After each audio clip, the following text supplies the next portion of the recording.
মই যেতিয়া বিধৱা হৈছিলোঁ, মোৰ সৰু জাজনীয়ে মোৰ বিয়া তাইৰ স্বামীৰ সৈতে কৰাই দিছিল আৰু তাই মোৰ সতিনী হৈ দিনে ৰাতিয়ে মোৰ যত্ন লৈছিল। তাই সদায় ৰাতি 2টা বইল কণী আৰু ঘিৰে বনোৱা ৰুটি মোক খাবলৈ দিছিল আৰু কয় যে সোনকালে তুমি আমাৰ পৰিয়ালৰ উত্তৰাধিকাৰী জন্ম দিবা।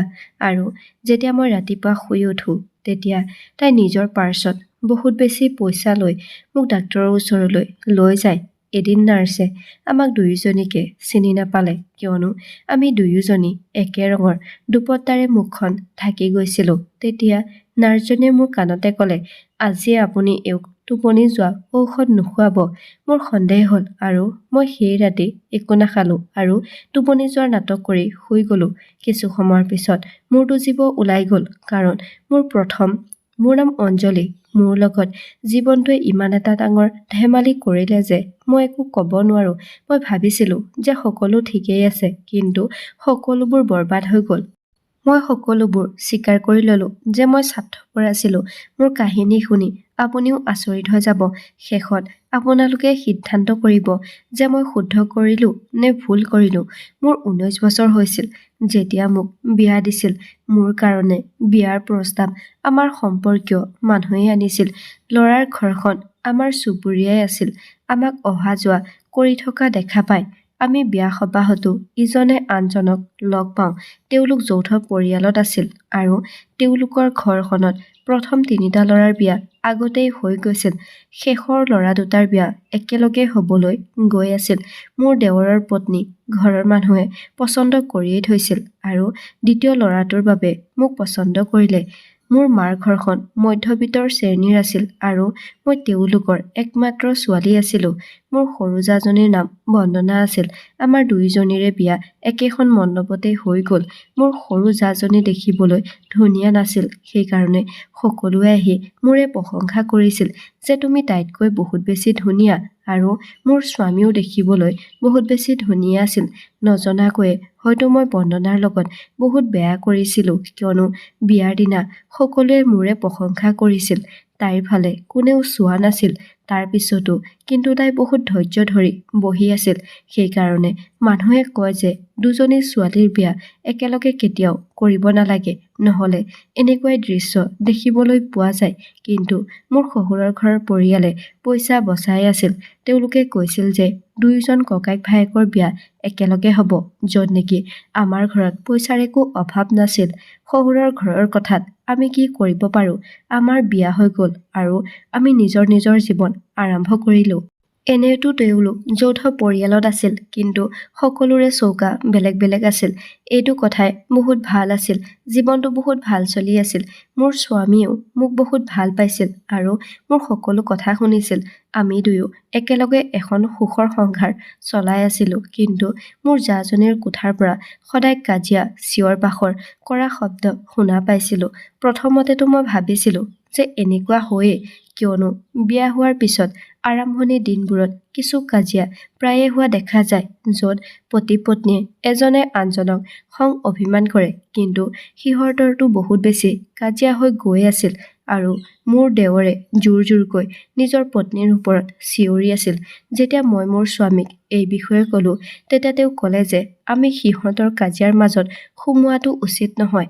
এবাৰ মই সিহঁতৰ কোঠাৰ সন্মুখেদি মাৰ ওচৰলৈ গৈছিলোঁ। তেতিয়া মই মোৰ দেৱৰৰ মাত শুনিলোঁ আৰু মই তাত এইকাৰণে ৰখিলোঁ কাৰণ মই মোৰ নিজৰ নামটো শুনা পাইছিলোঁ। মোৰ দেৱৰে নাজানো মোৰ নাম লৈ নিজৰ পত্নীৰ ওপৰত কিয় চিঞৰি আছিল। মই মনতে ভাবিলোঁ মোৰ দ্বাৰা কিবা ভুল হ'ল নেকি, কিন্তু মইতো এনেকুৱা একো ভুল কৰা নাই। মই তেওঁলোকৰ কাজিয়াৰ মাজত সোমাব বিচৰা নাছিলোঁ, কিয়নো মোৰ স্বামীয়ে মোক কৈছিল যে তুমি তেওঁলোকৰ কাজিয়াৰ মাজত নোসোমাবা। সেইকাৰণে মই সিহঁত দুয়োটাকে সিহঁতৰ অৱস্থাত এৰি দিলোঁ। এদিন মোৰ দেৱৰে মোক আগভেটি ধৰিলে আৰু ক'লে, বৌ, তুমি মোৰ পত্নীক অলপ শিকাবা। তাইক কৈ দিবা যে তাই তোমাৰ দৰে অলপ সাজি কাচি থাকে। মই মোৰ দেৱৰক ক'লোঁ, তোমাৰ পত্নী বহুত ধুনীয়া, তাইক সাজোন কাচোন কৰাৰ একো প্ৰয়োজনে নাই। তেতিয়া দেৱৰে ক'লে, তাই একেবাৰেই ধুনীয়া নহয়। আপোনালোক সকলোৱে তাইৰ মনটো ভাল লগাবলৈ কয়, সেইকাৰণে তাই নিজৰ যত্ন নলয়। এদিন মোৰ স্বামীয়ে অফিচৰ পৰা আহি ক'লে যে তেওঁৰ গাটো ভাল নহয়, নাজানো এইবোৰ কি হৈ আছিল। এনেকৈয়ে কিছুদিন পাৰ হ'ল। এদিন মোৰ মনটো বহুত ভয় ভয় লাগি আছিল। তেনেতে এটা বহুত ডাঙৰ বেয়া খবৰ শুনিবলৈ পালো যে মোৰ স্বামী আৰু এই পৃথিৱীত নাই।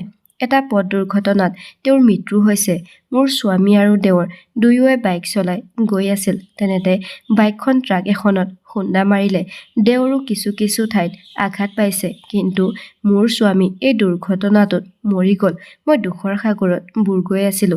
এতিয়ালৈ মোৰ বিয়া হোৱা এবছৰেই হোৱা নাছিল আৰু মই বিধৱা হৈ গ'লো। স্বামীৰ মৃত্যুৰ পিছত মই শহুৰৰ ঘৰতে আছিলো।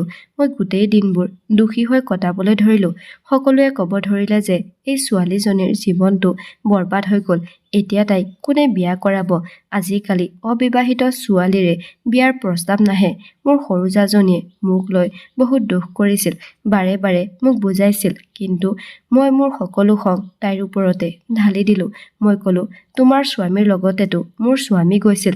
কাৰোবাক এইটো কথা ক'ব বহুত সহজ যে নিজকে নিজে চম্ভালা, কিন্তু যেতিয়া নিজৰ লগত সংঘটিত হয় তেতিয়া বুজি পোৱা যায় যে কিমান কষ্টকৰ। যদি মোৰ ঠাইত আজি তুমি হলা হয়, তেতিয়া মই তোমাক সুধিলো হয় যে ইমান ডাঙৰ দুখ এটা কেনেকৈ সহ্য কৰি আছা।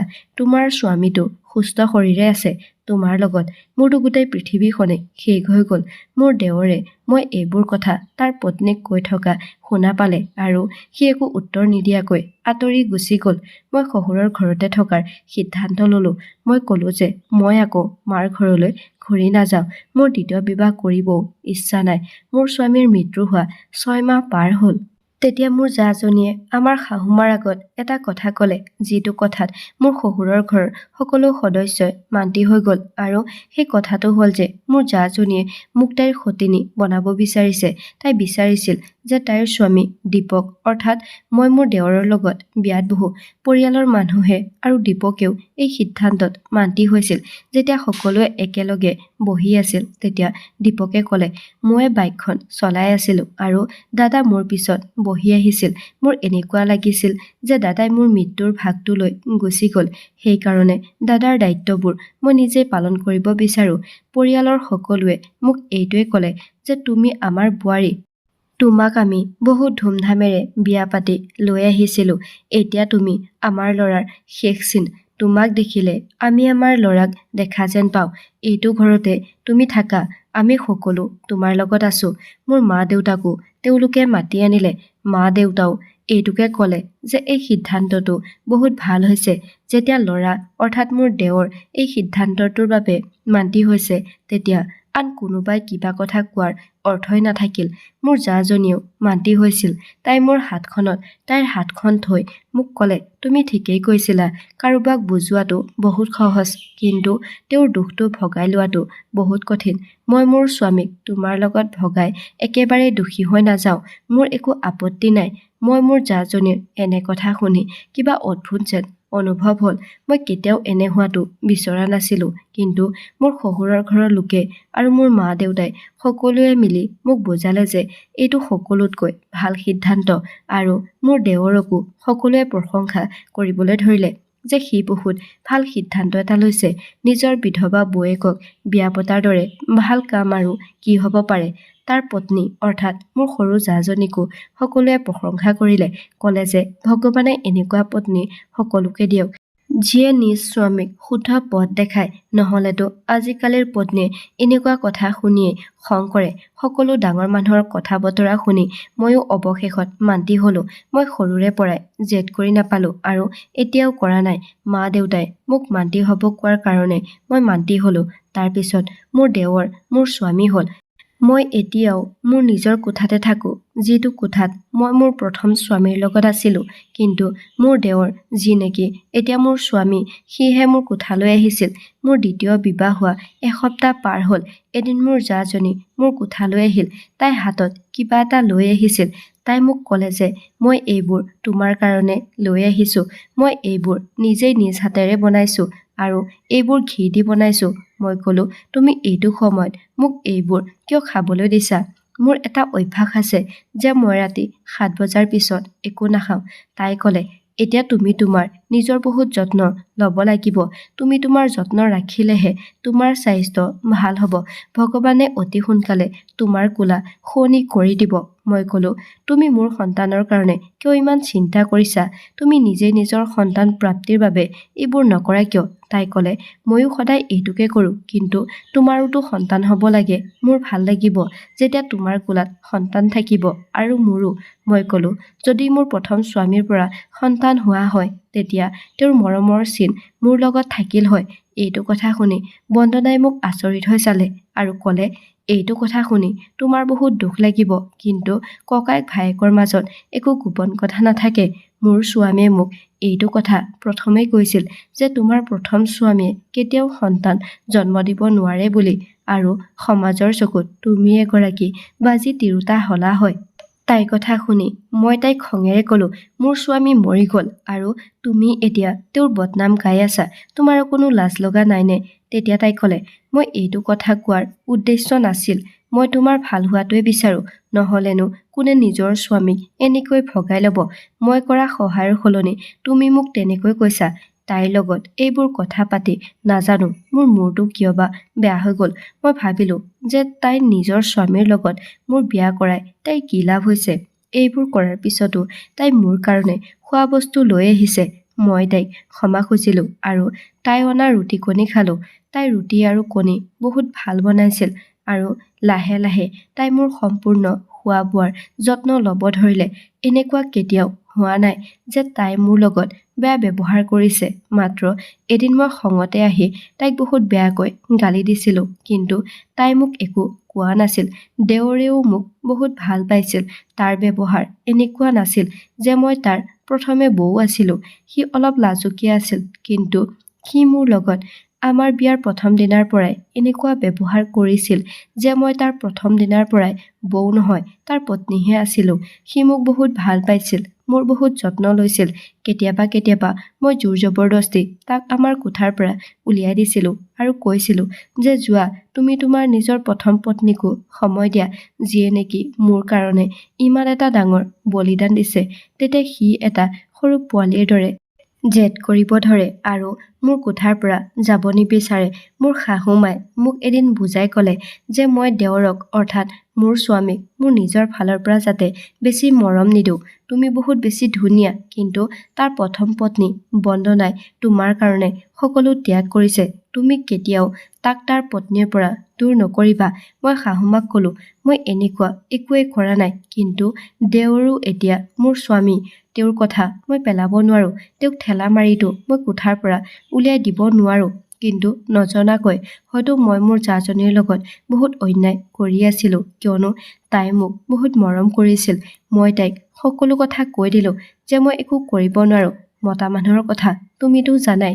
সি নিজেই মোৰ কোঠাটোৰ পৰা বাহিৰলৈ যাব নিবিচাৰে।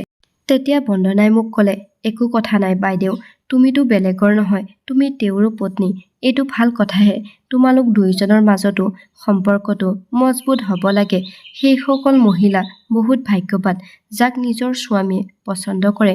যিসকলক নকৰে তেওঁলোক বহুত দুৰ্ভগীয়া। এইটো কথা কৈ মোৰ জাজনী ক'ৰবাত অন্যমনস্ক হৈ গ'ল। মোৰ জাজনী বহুত ভাল আছিল, মোৰ বহুত যত্ন লৈছিল। তাই মোক সদায় ৰাতি ৰাতি ভাল ভাল বস্তু আনি খাবলৈ দিয়ে। গাখীৰৰ লগত কণীও লৈ আহে আৰু সদায় ৰাতিপুৱা মোক ডাক্তৰৰ ওচৰলৈ লৈ গৈছিল মোৰ চেকআপ কৰাবৰ কাৰণে। ডাক্তৰে মোক কৈছিল যে সকলোবোৰ ঠিকেই আছে, আপুনি যেতিয়াই বিচাৰে তেতিয়াই মাক হ'ব পাৰিব। আচলতে ডাক্তৰৰ ওচৰলৈ যোৱাটো আমাৰ দুয়োজনীৰে এটা বাহানা আছিল। হস্পিটেলখনৰ ওচৰতে আমি এখন পাৰ্ক দেখিলোঁ, য'ত আমি দুয়োজনী ঘূৰি ফুৰিছিলোঁ আৰু বহুত বেছি কথা পাতিছিলোঁ। তাৰ বাহিৰেও মোৰ জাজনীয়ে আৰু এটা কাম কৰিছিল। ৰাতি তাই মোৰ গাৰুৰ তলত পইচা থৈ গুচি যায়। এদিন মই পইচাবোৰ দেখি ভাবিলোঁ তাই চাগে ভুলতে ৰাখি থৈ গ'ল। তেতিয়া মই তাইক সুধিলোঁ, তুমি মোৰ কোঠালৈ আহিছিলা যে, তেতিয়া তুমি মোৰ কোঠাতে পইচা পাহৰি আহিলা। তেতিয়া তাই ক'লে, সেইখিনি পইচা মোৰ নহয়, তোমাৰেই। মই ক'লো, তোমাৰ লগত ইমানবোৰ পইচা ক'ৰ পৰা আহিল আৰু তুমি তোমাৰ পইচা মোক কিয় দিছা? তেতিয়া তাই ক'লে, মই ইমানবোৰ পইচা ক'ৰ পৰা আনিম? আচলতে মোৰ স্বামীয়ে মোক এইবোৰ পইচা দিছে আৰু কৈছে যে তোমাক দিবলৈ, কিয়নো তুমিওতো তাৰ পত্নী হয়, তোমাকোতো হাত খৰচ লাগে, সেইকাৰণে তোমাক দিছোঁ। মই তাইক ক'লো আমাৰ স্বামীয়ে ইমানবোৰ পইচা পায়। তাই ক'লে আমাৰ স্বামীয়ে বহুত পইচা পায়। কেতিয়াবা কেতিয়াবা মোৰ এনেকুৱা লাগিছিল যে আগৰ পইচা খৰচ নহওঁতেই আকৌ পইচা ঘৰলৈ আহে। মোৰতো ভাগ্যই জিলিকি উঠিছিল। কিন্তু এতিয়াতো তুমিও তাৰ পত্নী, সেইকাৰণে আধা পইচা মই তোমাৰ কাৰণে তোমাৰ কোঠাত থৈ আহোঁ। মই ক'লো এইটো বহুত ভাল কথা, তাৰ মানে এইখিনি পইচা মোৰ স্বামীৰ পইচা, অৰ্থাৎ মোৰে পইচা। মোৰ নিজৰ প্ৰথম স্বামীৰ কথা মোৰ মনৰ পৰা কেতিয়াও যোৱা নাছিল, কিন্তু মোৰ জীৱনটো বৰবাদ হোৱাৰ পৰা ৰক্ষা পৰিল। এতিয়া মই কাৰো বিধৱা নহয়, এতিয়া মই কাৰোবাৰ পত্নী। এতিয়া জাজনী আৰু মোৰ মাজত বহুত মৰম চেনেহ বাঢ়ি গ'ল। আমি দুয়োজনীয়ে পিন্ধন উৰণৰ কাপোৰ একে একে ল'বলৈ আৰম্ভ কৰি দিলোঁ। এদিন আমি দুয়ো হস্পিটেল গ'লোঁ। তেতিয়া মই আৰু মোৰ জাজনীয়ে একে ৰঙৰ কাপোৰ পিন্ধি দুপট্টাৰে মুখখন ঢাকি ৰাখিছিলোঁ। সেইকাৰণে ডাক্তৰে আমাক চিনি নাপালে আৰু চেকআপ কৰাৰ আগতে তেওঁ মোৰ কাণতে আহি ক'লে, বন্দনা, আজি তোমাৰ সতিনীক টোপনি যোৱা ঔষধ খুৱাব নালাগে। মই এইটো কথা শুনি আচৰিত হৈ গ'লোঁ যে এইবোৰ কি কথা কৈছে। মই মোৰ জাজনীৰ ফালে চালোঁ আৰু ভাবিলোঁ যে তাই মোক টোপনি যোৱা ঔষধ খুৱায়। তাইতো সদায় ৰাতি মোৰ কাৰণে ৰুটি আৰু কণী বনাই আনিছিল। তাই লগত এটা গাখীৰৰ গিলাচো আনিছিল। তাই মোক গাখীৰৰ গিলাচতে টোপনি যোৱা ঔষধ মিহলাই খুৱাইছিল নেকি? তাই মোক টোপনি যোৱা ঔষধ খুৱাই কি কৰিব বিচাৰিছিল? তাই মোৰ লগত ইমান দিনে কি কৰি আছিল? অকস্মাত মোৰ অন্তৰত হাজাৰটা প্ৰশ্ন উঠিল। মোৰ এনেকুৱা লাগিছিল যে ডাক্তৰে কিবা ভুল কৰিলে নেকি?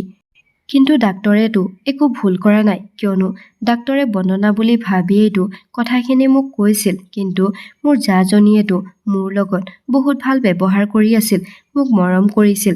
তাই নিজৰ স্বামীৰ বিয়া মোৰ লগত কৰাই দিছিল আৰু এতিয়াতো তাই এইটোও বিচাৰিছে যে মই তাইৰ স্বামীৰ লগত সন্তান জন্ম দিওঁ। তাই কি নিজে মাক হ'ব নোৱাৰে নেকি? এইবোৰ কি হৈ আছে? তাৰপিছত মই ভাবিলোঁ যে মই মোৰ দেৱৰ অৰ্থাৎ স্বামীৰ লগত কথা পাতিম। মই একোৱেই বুজি পোৱা নাছিলোঁ যে মই কি কৰোঁ। অৱশেষত মই সিদ্ধান্ত ল'লোঁ যে মই মোৰ স্বামীক সকলো কথা কৈ দিম। কিন্তু আজি মোৰ স্বামীয়ে মোক এনেকুৱা এটা কথা ক'লে যে সকলো ঘটনাৰ ছবি মোৰ চকুৰ আগত ভাহি আছিল। মোৰ স্বামীয়ে মোক ক'লে যে আজি তুমি মোৰ পৰা আঁতৰি নাথাকিবা। আজি মই তোমাক এটা কথা কওঁ, মই তোমাক বহুত ভাল পাওঁ আৰু মই তোমাক বিয়া পাতিব বিচাৰিছিলোঁ।